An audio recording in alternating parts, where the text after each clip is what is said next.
দর্শক, স্বপ্ন দেখেনি এমন মানুষ খুঁজে পাওয়া দুষ্কর, কিন্তু স্বপ্নকে সফলতার বাস্তবে রূপান্তর করা যায় কিভাবে? আজকের অনুষ্ঠানে থাকছে তারই জীবন্ত এক দলিল। দুই সাহসী নারী, দুই ভিন্ন পথ, কিন্তু লক্ষ্য একটাই, সফলতা। একজন যার ব্যবসার হাতিয়ার চীন নির্ভর পণ্য আমদানি, যিনি বাংলাদেশের বাজারকে করেছেন সমৃদ্ধ। অন্যজন বাংলাদেশের গর্বের পণ্য তুলে ধরেছেন চীনের বিশাল বাজারে, তৈরি করেছেন নতুন এক বাণিজ্য সেতু। চীন বাংলাদেশ অর্থনৈতিক সম্পর্কের যে অগ্রযাত্রা, তারই দুজন অগ্রদূত, দুই নারী উদ্যোক্তা। স্বপ্ন, সংগ্রাম আর সাফল্যের এক অনন্য গল্প শোনাবেন তারা নিজেদের কণ্ঠে। প্রিয় দর্শক, আরটিভি এবং চায়না মিডিয়া গ্রুপ সিএমজির সহযোগিতায় চায়না ফোকাস অনুষ্ঠানে আপনাদের স্বাগত জানাচ্ছি আমি শাহানশা রাসেল। আজকে আমরা আলোচনা করব দুই নারী উদ্যোক্তার সফলতার নেপথ্যের গল্প নিয়ে। প্রথমেই পরিচয়ের পালা। আমার সঙ্গে স্টুডিওতে উপস্থিত আছেন নারী উদ্যোক্তা এবং সাতোরি লিমিটেডের CEO managing director Shaon Tanvir. আসসালামু আলাইকুম। আমার সঙ্গে অনলাইনে চায়নার সাংহাই থেকে উপস্থিত আছেন নারী উদ্যোক্তা এবং দাদা বাংলা ন্যাচারাল ফাইবার লিমিটেডের সিইও তাহেরা তমা। আপনাদের দুজনকেই স্বাগত আমাদের এই অনুষ্ঠানে। শুরুতেই আমি শাওন তানভীর আপনার কাছে আসতে চাই। আপনি একজন নারী, আপনার উদ্যোক্তা হয়ে ওঠার শুরুটা কিভাবে হলো? আপনার ব্যবসার ধরন, মানে আপনি যে কাজটা করছেন, সাতোরি কি কাজ করে, এই গল্পটা যদি আমাদের দর্শকদের সামনে একটু তুলে ধরেন। সাতোরি শুরু হলো কিভাবে? Satori Satori is a home decor brand. আমাদের দুইটা ব্রাঞ্চ আছে। আমরা মূলত চায়না থেকে আমরা হোম ডেকোর, বাসা সাজানোর জিনিস আমরা ইম্পোর্ট করে আনি, এবং আমাদের দুটো ব্রাঞ্চ আছে। একটা হচ্ছে আপনার গুলশান 2-এ পিঙ্ক সিটির অপোজিটে, আর একটা হচ্ছে বনানী 11-তে আপনার নতুন আড়ংয়ের পাশে। আমরা শুরু করেছি 2012-তে, সো আমরা 13 বছর এখন পাড়া দিয়েছি।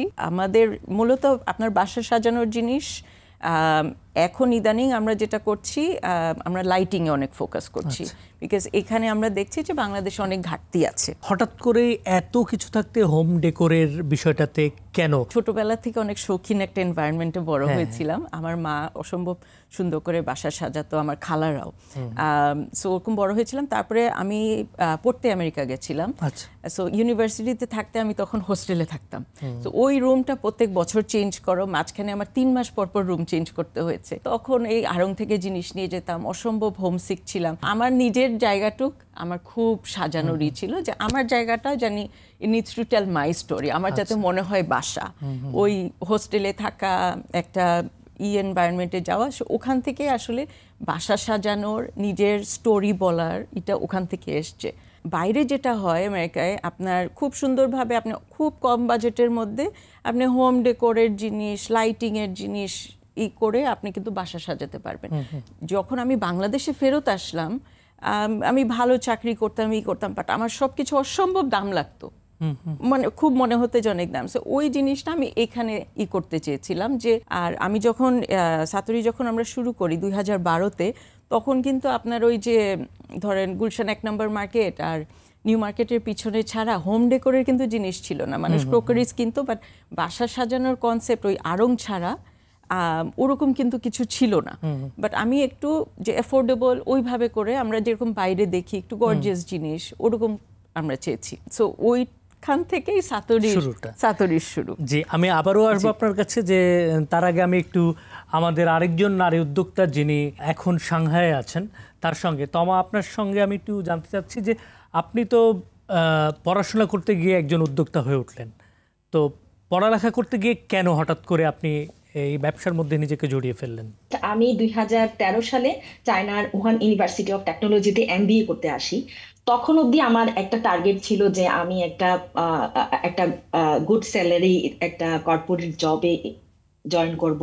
তো এই অবধি ছিল আমার আসলে dream, to be very honest. এবং যখন আমি এমবিএ পড়া শুরু করলাম এখানে, আমার প্রফেসর ছিলেন মিস্টার জাফু চিয়াং, ডক্টর জাফু চিয়াং। উনি একটা ইনডোর একটা মিটিংয়ে ওনার আরো স্টুডেন্টদের কাছে ভেরি ইনফর্মাল কনভারসেশনে বলছিলেন একটা কথা, যে যদি তুমি চ্যালেঞ্জ ব্যালেন্স লাইফ চাও তাহলে তুমি জব করো, আর যদি তুমি চ্যালেঞ্জ লাইফটা চাও তাহলে সেক্ষেত্রে তুমি হচ্ছে বিজনেস করবা। তো উনি, আমি জাস্ট ছোট একটা সেন্টেন্সে আমি মানে আবার পাল্টা একটা কোশ্চেন করেছিলাম আমার টিচারকে, কেন? তখন আমার প্রফেসর বলেছিলেন যে তুমি যদি অনেক ব্রিলিয়ান্ট হও, অনেক সম্ভাবনাও তোমার থাকে, বাট যখন তুমি জব করতেছো তোমার যে দ্রুতিটা তুমি কিন্তু ছড়াতে পারবা না, কারণ তোমার ওয়ার্ক প্লেস হচ্ছে সীমিত এখানে।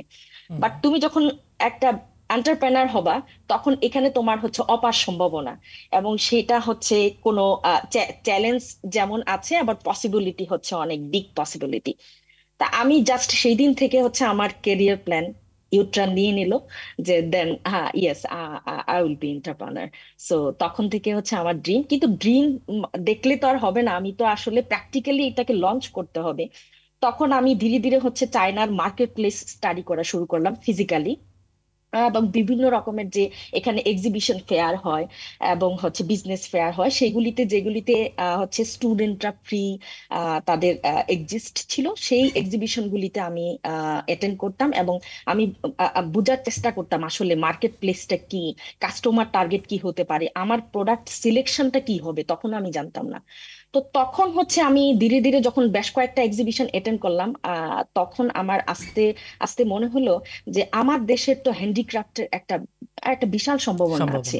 এবং ইনফ্যাক্ট আমি তখন ভাবলাম যে ইনগ্রেডিয়েন্টস কি হতে পারে, তখন আমি পাটের কথা আমার মনে পড়লো, যে পাট নিয়ে যদি আমি কাজ করি তাহলে বাংলাদেশ, আমি দেখলাম বেশ কয়েকটা এক্সিবিশন, কম্বোডিয়া, ভিয়েতনাম, ফিলিপাইন, তাদের যে জুট প্রোডাক্ট বা হ্যান্ডিক্রাফটের প্রোডাক্ট, তা মানে বাংলাদেশের পাটের মতো পৃথিবীতে আর কোথাও এত লেন্দি, এত সিল্কি শাইনি পাট কিন্তু নেই। সো আমাদের হচ্ছে মেইন একটা মানে ইনগ্রিডিয়েন্টস আছে। তো সেই ক্ষেত্রে আমি ভাবলাম যে ওকে, আমি পাট নিয়ে কাজ করি, এবং পাট নিয়ে টার্গেট করলাম, এবং হ্যান্ডিক্রাফটের পরবর্তীতে আমি এখন আমার ফ্যাক্টরিতে হোগলা পাতার প্রোডাকশন হচ্ছে এবং কচুরি পানার প্রোডাকশন হচ্ছে। সো এগুলিকে ধীরে ধীরে এক্সপান্ড করছি আর কি। এই তো। জি, ধন্যবাদ তমা। দর্শক, আপনারা দেখছেন RTV এবং চায়না মিডিয়া গ্রুপের সহযোগিতায় চায়না ফোকাস অনুষ্ঠান। এই পর্যায়ে নিচ্ছি ছোট্ট একটি বিরতি, সঙ্গেই থাকুন। দর্শক, আবারও আমন্ত্রণ জানাচ্ছি চায়না ফোকাস অনুষ্ঠানে। বিরতির পর স্বাগত। আমরা কথা বলছিলাম দুই নারী উদ্যোক্তার সফলতার গল্প নিয়ে, যাচ্ছি আবারও আলোচনায়। কারণ আমি আবারও আপনার কাছে আসতে চাই যে চায়নার বাজার থেকে পণ্য আমদানির ক্ষেত্রে নির্বাচনের ব্যাপারটা কিভাবে হয়, বা ওইখান থেকে যে আপনি আনছেন এই যে হোম ডেকোর বা লাইটিং প্রোডাক্টগুলো, আসলে কিভাবে, মানে কমিউনিকেশনটা কি হচ্ছে, এবং আপনি কেমন করে জিনিসগুলোকে সহজ করে ফেলেছেন? সহজ বোধ হয় কোনোদিনই হবে না ডিলিং উইথ চায়না। এটা মানে প্রথম থেকে আসলে ইট ইজ ভেরি চ্যালেঞ্জিং, কারণ চায়নার এনভায়রনমেন্টটা আমাদের চেয়ে কালচারালি বলেন, language is a huge barrier, and culturally এত ডিফারেন্ট। আমরা কিন্তু ওয়েস্টার্ন ওয়ার্ল্ডের সঙ্গে আমরা অভ্যস্ত, but China is very difficult. তো এখন যেটা হয়েছে, আমরা তো 2012 থেকে আমরা চায়না থেকে ইম্পোর্ট করছি। প্রথমে যখন যেতাম খুবই অসুবিধা হতো, আমি আর আমার মা যেতাম ইনিশিয়ালি। সো আমরা এখান থেকে ঠিক করে নিয়ে গেছিলাম। সো আমাদের মেইন জিনিস হচ্ছে যে আমরা ওখানে গিয়ে জিনিস চুজ করতাম। তো প্রথমে তো একেবারে হাবুডুবু খেয়েছি জিনিস, যেরকম ধরেন করলাম, অর্ডার করলাম, বাট আসলো একটা। চায়নার ল্যাঙ্গুয়েজের যে মানে দে আর অ্যামেজিং। ওদের একটা অ্যাপ আছে উইচ্যাট, তোমা আপনি অনেক ভালোভাবে এটা জানবেন। সো উইচ্যাটের মাধ্যমে পুরা আমার ফুল কমিউনিকেশন হয় উইচ্যাটের মাধ্যমে। তো আমি এখন অনেক মার্কেটে যাই, আমি নিজেই ঘুরি, আমি করে প্রাইস করে দেখি। বাট তারপরে আমার এখন সিস্টেম হয়ে গেছে, আমাকে সাপ্লায়াররা ওরা এক্সেলের লিস্ট পাঠিয়ে দেয়। আচ্ছা, এক্সেলের লিস্ট পাঠিয়ে দেয়, তো আমি এক্সেল থেকে দেখে আমি অর্ডার দিই। পরে আমাদের অ্যারেঞ্জমেন্ট আছে, যারা আমাদের ফরওয়ার্ডার, যারা আমাদের মাল করে জোগাড় করে নিয়ে, যারা কন্টেনার করে নিয়ে আসে। বাংলাদেশের ভোক্তাদের চয়েসকে মাথায় রেখে এই জাতীয় পণ্যগুলো যে আপনি আনছেন, সেক্ষেত্রে পণ্য নির্বাচনের ক্ষেত্রে পুরো কাজটাই আসলে আপনার সাতুরি বা আপনারা নিজেরাই এভাবে করছেন। এবং সেই ক্ষেত্রে এমন কি হয়েছে যে ঠিক আছে, একটা চ্যালেঞ্জ নিলেন যে এটা বাংলাদেশের হয়তো বাজারে নাই, আমি এটাকে নিয়ে দেখি, এবং দেখলেন যে এটা হিউজ একটা সাড়া ফেলেছে ভোক্তার? এটা আমাদের প্রতিনিয়ত হচ্ছে, কারণ আমি বলি, আমরা যখন 2012-তে যখন শুরু করেছিলাম, সাতুরি টাইপের কোনো হোম ডেকোরের কোনো স্টোর, কোনো ব্র্যান্ড ছিল না। অনেক কিছু আছে আমরা বাংলাদেশে এনেছি যেটা আগে জানতো না। সো এখন আমি যেটা বলবো যে সাতুরি, হোয়াট ডিফারেন্সিয়েট সাতুরি কেন different, and we are market leader, কারণ আমাদের জিনিসই কপিড হয়। আপনি দেখবেন এখন এই যে আপনি ফেসবুক খুললে পরে আপনার কাছে কিন্তু 10টা চলে আসবে একটার পর একটা, আপনার হোম ডেকোরের জিনিস, আপনার কিচেনের জিনিস, ক্রোকারিজের জিনিস, এগুলো কিন্তু আগে ছিল না। আমাদের জিনিস ধরেন আমি বুঝি ইউজুয়ালি 6 মান্থসের মধ্যে আমার কপিড হয়ে যাবে। আমি সবসময় অন দ্য লুকআউট যে নতুন কি আসছে, তো নতুন আসে, বাট আমি এটাও জানি যে আমার 6 মাসের মধ্যে আমার জিনিস কপিড হয়ে যাবে। তো আমি সবসময় অন দ্য লুকআউট ফর আমার নতুন কি জিনিস আসছে, আমি নতুন আমাদের ওই সাইকেলটা আমাদের রাখতে হয় to be the market leader. এটা সত্য যে বাংলাদেশে হোম ডেকোরের জন্য এরকম আসলে কিছুই ছিল না, যেটা আপনারা শুরু করেছেন। জি, ধন্যবাদ তমা। আমি আবারও আপনার কাছে একটু আসতে চাই যে চায়নাতে আপনি ব্যবসা করছেন জুট নিয়ে, তো চায়নাতে বাংলাদেশি পণ্যের বাজার কিরকম? আর হচ্ছে জুট ছাড়াও তো আরো অনেক সম্ভাবনাময় পণ্য আছে, সেটার কিরকম অবস্থা? ডেফিনেটলি হ্যাঁ। চায়নাতে আসলে যদি আমদানি রপ্তানি দুই দিকে আমি প্রোডাক্ট দেখি, আমদানি যদি বলি যে এখন ইদানিং 2000 সালের পর থেকে মেডিকেল ইকুইপমেন্ট, দেন হচ্ছে হোম অ্যাক্সেসরিজ, শাওনাপুর যে বিজনেস, তারপরে হচ্ছে আপনার নিউ টেকনোলজি, অটোমোবাইল, এই এই এই ধরনের প্রোডাক্টগুলি এখন হচ্ছে চায়না থেকে এক্সপোর্ট হচ্ছে অন্যান্য দেশে, এবং তাদের হচ্ছে কান্ট্রি বেসিস প্রোডাকশন হয়। লাইক আই থিংক ফ্রান্স বা ইউরোপের জন্য যেই প্রোডাকশনগুলি হচ্ছে, কম্বোডিয়া, ভিয়েতনাম, এশিয়ার যে নন ডেভেলপড কান্ট্রিগুলির জন্য সেম প্রোডাকশন না, ডিফারেন্ট ডিফারেন্ট কান্ট্রি এবং তাদের customer basis production, target wise production হয়। আর অন দ্য আদার হ্যান্ড আমি যদি বলি আমদানির ক্ষেত্রে, আই মিন চায়না থেকে আমদানির ক্ষেত্রে, বাংলাদেশ থেকে আমরা যে ধরনের প্রোডাক্ট এখন রপ্তানি করছি, তার মধ্যে হচ্ছে লেদার প্রোডাক্টস আছে, হ্যান্ডিক্রাফট, জুট হ্যান্ডিক্রাফট থেকে শুরু করে হুগলা পাতা, তারপর হচ্ছে আপনার কচুরি পানার প্রোডাকশন, বিভিন্ন ধরনের ম্যাট, শতরঞ্জি, ওই টাইপের। তারপরে আরো কিছু আছে ফুড ফুড অ্যাগ্রো ফুড টাইপের, ফ্রোজেন সি ফুড, দেন হচ্ছে ডাই ফিশ, দেন ফিশ স্কেল, ফিশ মো, এই টাইপের প্রোডাকশন গুলি হচ্ছে এখন হচ্ছে চায়নাতে আমরা রপ্তানি করছি। এবং চায়নাতে বেসিক্যালি হচ্ছে বাংলাদেশ চায়না থেকে 98% হচ্ছে আমদানি করে, আর রপ্তানি করে অনলি 2%। সো এখানে খুবই সিলেক্টিভ কিছু গুডস। আই থিঙ্ক যদি সরকারের এবং যদি সরকারি আমাদের যে স্টেট পলিসি যদি মেক করতো, মার্জিনাল যারা রপ্তানিকারক আছে তাদেরকে যদি ওইভাবে প্রোভাইড করা হইতো, সাবসিডি প্রোভাইড করা হইতো, বা তাদেরকে যদি ওরকম পরামর্শ বা ফাইন্যান্সিয়াল যে ক্যাপিটাল যদি ব্যাকআপ দেওয়া হতো, তাহলে এই সেক্টরটা 2% থেকে আই থিঙ্ক এটা ধীরে ধীরে আরো বাড়তো, এবং বাংলাদেশ ডেফিনেটলি ফাইন্যান্সিয়ালি অনেক বেশি ডেভেলপড হইতো। না, আমি আরেকটু যুক্ত করতে চাই যে চীন সরকার অনেকগুলো বাংলাদেশি পণ্য শুল্কমুক্ত এবং কম শুল্কে, এমনকি জিরো শুল্কেই চীনের বাজারে প্রবেশের সুযোগ দিয়েছে। তো আরও তো সম্ভাবনার জায়গা আছে। আপনার কি ভবিষ্যৎ পরিকল্পনা আছে যে এরকম, যেমন মসলিন আছে, আরও এরকম অনেক অনেক জিনিস আছে যেগুলো আসলে মানে কাজ করার? জি জি, আমি বিজনেস স্টার্ট করেছি 2018 সাল থেকে। আমি হচ্ছে এক্সপোর্ট করছি। তখন আমার কিন্তু অনলি একটা প্রোডাকশন ছিল, অনলি জুট প্রোডাকশন ছিল, জুট হ্যান্ডিক্রাফট। তার পরের বছর আমি হোগলা পাতা নিয়ে কাজ করেছি, তারপরের বছর আমি কচুরি পানা নিয়ে কাজ করেছি। এখন আমার 3টা ফ্যাক্টরি। বেসিক্যালি প্রোডাকশন হচ্ছে প্রোডাকশন হচ্ছে ডিফারেন্ট ডিফারেন্ট প্রোডাকশন। লাইক হচ্ছে এখন আমি ফিশ মাও নিয়ে কাজ করছি।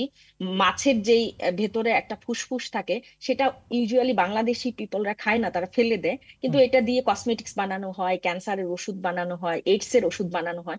তো সেইটা হচ্ছে মানে প্রসেসিং করে সেখান থেকে হচ্ছে এক্সপোর্ট করছি।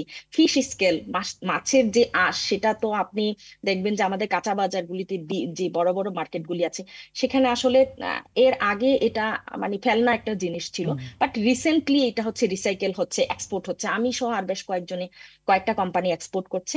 ধন্যবাদ আপনাকে। শাওন আপু, আপনার কাছে যেটা জানতে চাচ্ছি যে আপনার অনলাইন মানে বাংলাদেশের ডিজিটাল অনলাইন প্ল্যাটফর্ম বা মার্কেট প্লেসকে ব্যবহার করে আপনি কি হোম ডেকোরের কাজগুলো করছেন, বা ভবিষ্যতে আপনার এই বিজনেসকে আরো পরিকল্পিত বা ভবিষ্যতে কোন দিকে নিয়ে যেতে চান? কোভিডের সময় আমরা যখন ওপেন করি তখন আমরা এভরিডে লাইভ করতাম। এভরিডে লাইভ করে তারপরে কাস্টমারকে জিনিস দেখে আমরা হোম ডেলিভারি করতাম।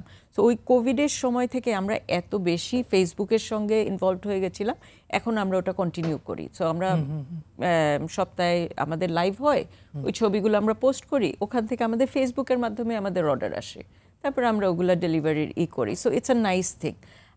সেকেন্ডলি হচ্ছে আমাদের almost all of our marketing is done through social media, Facebook, Instagram.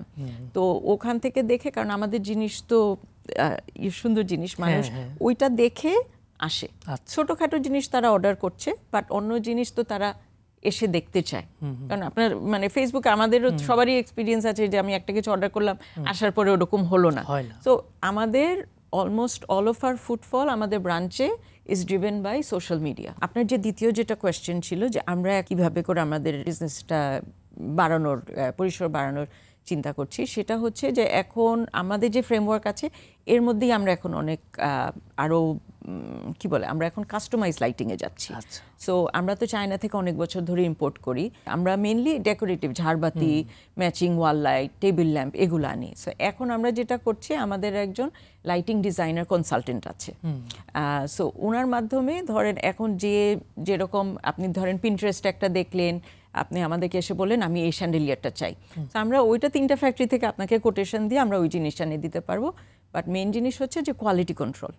আপনি যে যদি আপনি ক্রিস্টাল অর্ডার করে থাকেন, তো এটা অ্যাকচুয়ালি ক্রিস্টাল, নট গ্লাস।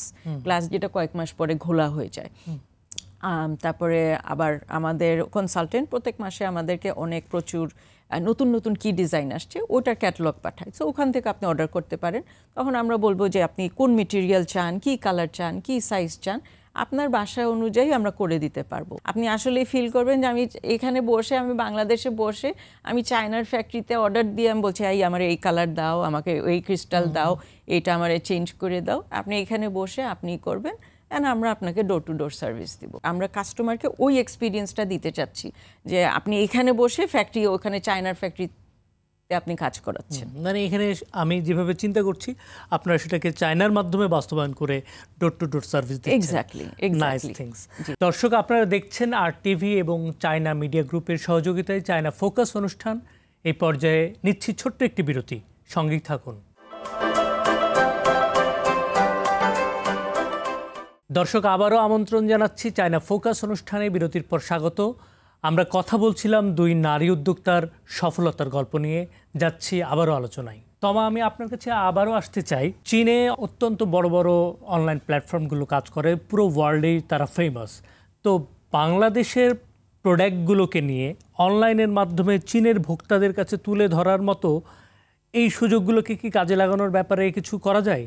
আপনাদের এরকম কোনো চিন্তা ভাবনা আছে কিনা, বা এই সম্ভাবনা নিয়ে তো কাজ করাও যায়, একজন উদ্যোক্তা হিসেবে আপনি কি মনে করেন? হ্যাঁ, ডেফিনেটলি করা যায়। বিকজ আমি যখন শুরু করেছিলাম আমার বিজনেস 2018 সালে, তখন তখন জাস্ট আমার ওন ওয়েতে বিজনেসটা রান করছিলাম। পরবর্তীতে আমি আলিবাবাতে আমার এগ্রিমেন্ট হয়েছে, আলিবাবা প্ল্যাটফর্মে আমি ইন করেছি দাদা বাংলা ন্যাচারাল ফাইবার, এবং আরো বেশ কয়েকটা জিংটং, JD.com যেটাকে বলে, তাপাও যেটা হচ্ছে চায়নার একেবারে লোকাল অনলাইন শপ, টিমল, পিন্তুতু। সো এই সবগুলিতে যদি আমরা ডিরেক্টলি বাংলাদেশি প্রোডাক্ট এখানে লঞ্চ করতে পারি, এবং আমাদের পসিবিলিটি আছে, চ্যালেঞ্জ ডেফিনেটলি আছে, সেটা হচ্ছে টাইমলি কাস্টমারকে ডেলিভার করা এবং প্রোডাক্টের কোয়ালিটি এনশিওর করা এবং প্যাকেজিং, যেটা ট্রান্সপোর্টেশন। তো এই বিষয়গুলি যদি আমরা একটু মেনটেন করতে পারি, তাহলে আমাদের একটা বিগ পসিবিলিটি আছে। এবং পরবর্তীতে আমি যখন 18 সালে আমার বিজনেস শুরু হয়েছিল, তখন আমি ওন ওয়েতে আমি মার্কেটিং করছিলাম, কিন্তু এর পরে হচ্ছে তাপাও, যেটা হচ্ছে লোকাল অনলাইন মার্কেট, সেখানে আমরা ইন করলাম। দেন আলিবাবা, অ্যামাজন। তো এইগুলিতে আমরা যত বেশি এক্সপান্ড করব, আমাদের আসলে একটা মার্কেটিং, পুরা একটা মার্কেটিং একটা প্ল্যাটফর্ম তৈরি হয়ে যাবে এখানে। তবে আমি শাওন তানভীর আপুর কথার সঙ্গেই বলতে চাই, তিনি যেমন বাংলাদেশের ভোক্তাদের কথা চিন্তা করে, তারা যেভাবে চিন্তা করছে চায়না সেইভাবে ডেলিভারিটা করছে। তো চায়নায় যেহেতু আপনি আছেন, চায়নার ভোক্তাদের কথা চিন্তা করে বাংলাদেশে আরও যেই পণ্যগুলো আছে, হ্যান্ডিক্রাফট জাতীয় বা অন্যান্য যে পণ্যগুলো, যেগুলো আসলে যদি নিশ্চয়ই এগুলো অত্যন্ত সুন্দর এবং আকর্ষণীয়, সেগুলোকে তারা চয়েস করলো, বা কিভাবে আসলে এইভাবে কমিউনিকেশনে কাজ করা যায়? 2017-18 সালের আগে চায়নাতে পাট এত জনপ্রিয় ছিল না। আপনি দেখে থাকবেন, আমি চায়নার মেইন স্ট্রিমে, যেহেতু আমি মিডিয়া কমিউনিকেশনে পড়ছি, চায়নার মেইন স্ট্রিমে আমার দাদা বাংলা লিমিটেড অথবা বাংলাদেশের হ্যান্ডিক্রাফটকে এক্সপ্লোর করার জন্য আমি বেশ বেশ কয়েকটা ইন্টারভিউ দিয়েছি সেখানে, এবং আমি ইন্ট্রোডিউস করিয়েছি। এর আগে বাংলাদেশে চায়নার যে 150 কোটির মানুষ, তারা এভারেজে জানতোই না পাট কি জিনিস। তো পাটের যে এত বড় একটা বিগ মার্কেট, হুম পৃথিবীর আর কোথাও এত সিল্কি এত শাইনি পাট নাই, এই এত এত সুন্দর একটা ফাইবার নাই। তো সেইখানে হচ্ছে আমি বাংলাদেশের যত, চায়নাতে যত এক্সিবিশন হচ্ছে হ্যান্ডিক্রাফটের, সেখানে আমি স্টল নিয়ে বসছি। আমার যারা সতীর্থ আছে, যারা আমার সাথে একই হ্যান্ডিক্রাফটে বিজনেস করে, তাদেরকেও আমি হেল্প করেছি, ইনফরমেশন দিয়েছি। এবং আমরা যেমন পুঁথিগত বিদ্যার উপরে ডিপেন্ড করে শুধুমাত্র আমরা এডুকেশনটাকে আমরা আসলে গ্রহণ করতে পারি না, ঠিক তেমনি আপনি বিজনেসের ক্ষেত্রে শুধুমাত্র আপনি প্রোডাকশন দিয়ে বা আপনার মার্কেটিং পলিসি যেটাই হোক না কেন, আপনি যদি এক্সিবিশনকে আপনি প্রদর্শনীতে যখন আপনি না ইন করবেন, ততদিন পর্যন্ত আপনার এটা অপূর্ণ থেকে যাবে। কারণ প্রদর্শনী মানে হচ্ছে আপনি ডিরেক্টলি, উইদাউট মিডল হ্যান্ড, আপনি ডিরেক্টলি কাস্টমারকে পড়তে পারছেন, হুম। তার সাথে আপনি এক্সচেঞ্জ করতে পারছেন। শাওন তানভীর, আপনার কাছে জানতে চাই যে আপনার মতো আরও যারা তরুণী আছেন, মানে এখন যারা উদ্যোক্তা হওয়ার স্বপ্ন দেখছেন, বা অনেক তরুণ তরুণী নতুন করে উদ্যোক্তা হতে চাচ্ছেন, এখন কনসেপ্টটাই পাল্টে যাচ্ছে যে চাকরি না, তুমি চাকরি দেওয়ার মতো অবস্থা তৈরি করো। তো সেই জায়গা থেকে আপনার পরামর্শ কি? আমার ফার্স্ট থিং হচ্ছে যে ফাইন্ড হোয়াট ইউ লাভ। কারণ আপনার বিজনেস করতে গেলে you have to love what you do. আপনি you find your product, you find what you love. কারণ আপনি যদি if you don't love it, you are not going to stick to it.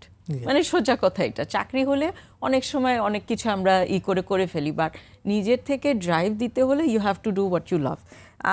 Second আমি যেটা বলবো যে start small, start very small. আপনার চাকরি থাকলে পরে সাইডে প্রচুর কিছু কিন্তু করা যায়।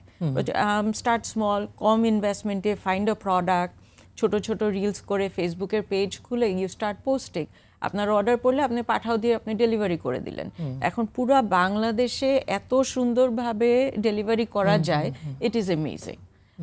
So start small, start something on the side. আপনার একেবারে চাকরি ছেড়ে দিয়ে বিশাল ইনভেস্টমেন্ট নিয়ে করার দরকার নাই। And Facebook is free. ছোট ছোট ভিডিও করলে, reel that goes over really well. Just find what you love and get started. আর একবার যখন টাকা আসা শুরু করে, আইডিয়াও তাড়াতাড়ি চলে আসে। জি জি জি তমা, আমি আপনার কাছে একই প্রশ্ন করতে চাই। আমদানি বা রপ্তানি দুটো ক্ষেত্রেই যারা নতুন উদ্যোক্তা বা স্টার্ট আপ, তাদের জন্য পরামর্শ কি থাকবে? কথা একটাই, যে শুরু করতে হবে, ছোট হোক, ছোট অ্যামাউন্টে হোক, শুরু করতে হবে। আর প্রথমত আমি বলবো যারা এক্সপোর্টার বা ইম্পোর্টার, আপনাকে প্রথমে কাস্টমার টার্গেট ধরতে হবে, দেন প্রোডাক্ট সিলেকশন, এই দুইটা আপনার নিজেকে করতে হবে। এই দুইটা সিলেকশন যখন হয়ে যাবে, দেন আদার্স যে চ্যালেঞ্জগুলি আছে বিজনেসে, আসলে পসিবিলিটিটা যত বেশি, চ্যালেঞ্জটাও তত বেশি। ভয় পাওয়া যাবে না, বা কোনো একটা পলিসি যদি ফল ডাউন করে, এখান থেকে আবার রিস্টার্ট করার মানসিকতা, যে মানসিক শক্তি, সেটা থাকতে হবে এবং সেটা থাকা জরুরি। আর যখন আপনি একবার একটা লাইনে উঠে যাবেন, শাওন আপু যেটা বলছেন, টাকা যখন আসতে থাকবে, আপনার আইডিয়াও অত বেশি রিচ হবে, এক্সপান্ড হবে। বেসিক্যালি যেটা হচ্ছে, মানসিক শক্তিটা থাকতে হবে, যে চ্যালেঞ্জ আছে, আবার পসিবিলিটি আছে, আবার সেখানে রিস্ক আছে। তো রিস্ক ম্যানেজমেন্ট, রিস্ক নলেজটুকু সেটা ব্যাকআপ রাখতে হবে। এই তো। সত্যি অসাধারণ। একজনের হাত ধরে চীনের উদ্ভাবন আসছে বাংলাদেশে, আর অন্যজনের হাত ধরে বাংলাদেশের পণ্য যাচ্ছে বিশ্ব মঞ্চে।